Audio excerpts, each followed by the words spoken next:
So do you like a fantastic horror tone with your allegory films? Well then I've got something for you!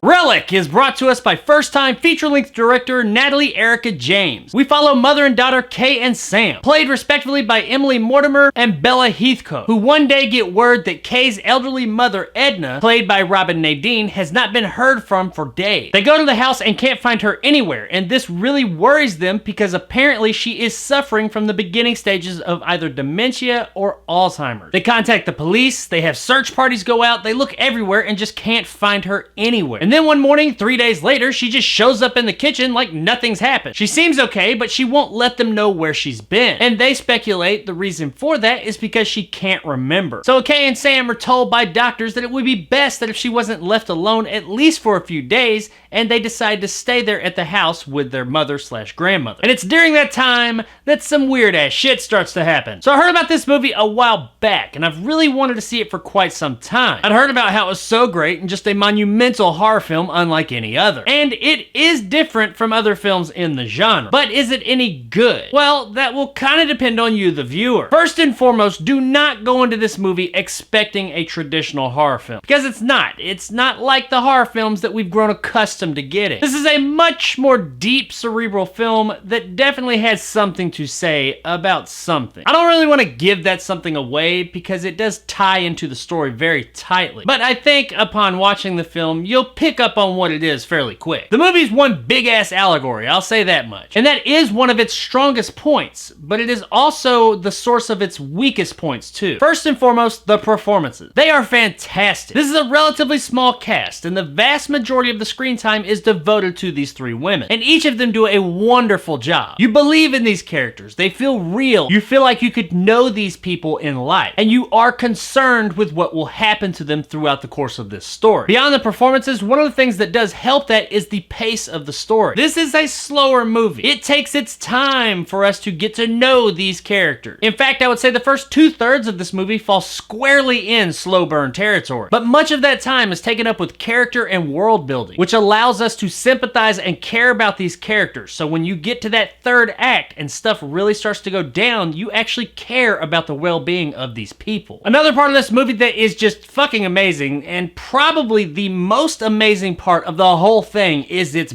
bang up amazing tone. This is a fantastic horror tone. You feel a constant sense of dread at all times. And you don't even know from what sometimes. It's just constantly looming there though. I found myself feeling uncomfortable for the majority of the movie. Really just all of the movie. I just felt really uncomfortable, and that is all due to the tone. The movie doesn't show a lot of traditional horror stuff, especially in the first 2/3 of it. But with sound design, camera work, and fantastic performances, they put off a tone that will leave you feeling like something's just gonna jump out at you at any moment. It is a fantastic tone that just leaves you on the edge of your seat almost the entire time. On a side note, there's no jump scares in this horror movie either. Not a one. Ever is there a jump scare. There's a few times that you think there's gonna be a jump scare, but it never happens. They never resort to the jump scare in this horror movie. And that was pretty damn refreshing nowadays, and shows that you can have genuine horror without big, over-the-top, loud noises out of nowhere and people popping in frame off screen. So thanks, Relic, I really appreciate that. Now this movie has a whole lot going for it in all the things I mentioned a moment ago. However, it's unfortunately not all rainbows and unicorns. The ending of the movie is going to be very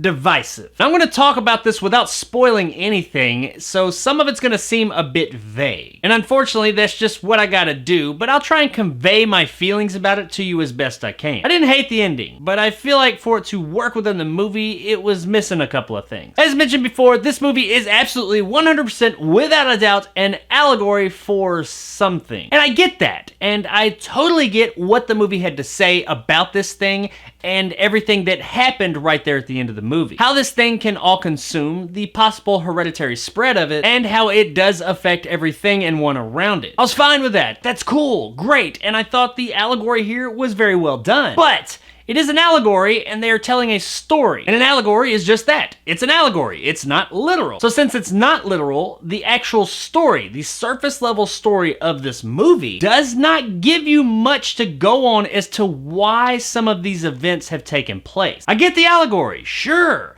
but what about the surface level story here? All hidden meanings aside, why did the events in this story occur? You don't get that here. You just have to kind of accept that it's all about this hidden meaning. But that's not really good enough because you have told a story, but you haven't given a payoff to that story. The surface level one, not the hidden meaning. We get the hidden meaning. We got that across the board. I didn't need a total explanation as to why these things happened. They could have left it more or less ambiguous. But even when dealing with an ambiguous ending, you have to give some threads to give people something to tug on. If it's just totally 100% ambiguous, then you have no clue of where to go from there. You gotta have at least a few things that you can speculate on and say, well, maybe it was this or that. I mean, there's one thing about some windows that could maybe sort of possibly explain some of it, but I didn't really feel like that was it. I felt like we needed a little bit more. Like I said, I didn't need a total explanation. I'm okay with them having left it ambiguous, but give us something to go on. Give us at least a few different ideas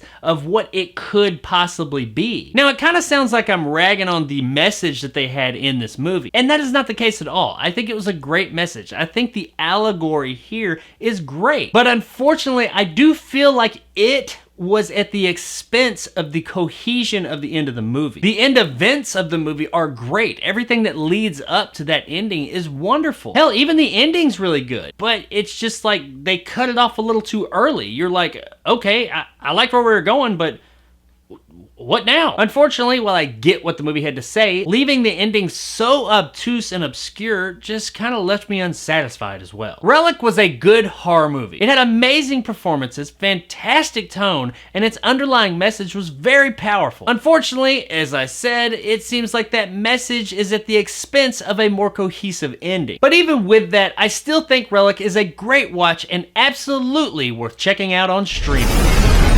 Across the street.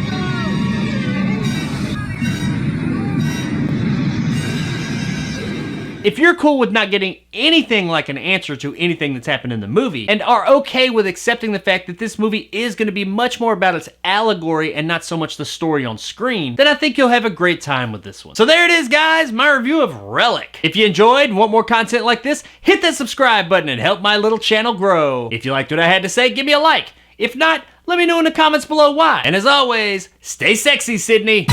What's this? I was on the property when your grandfather inherited it. His mind wasn't there in the end.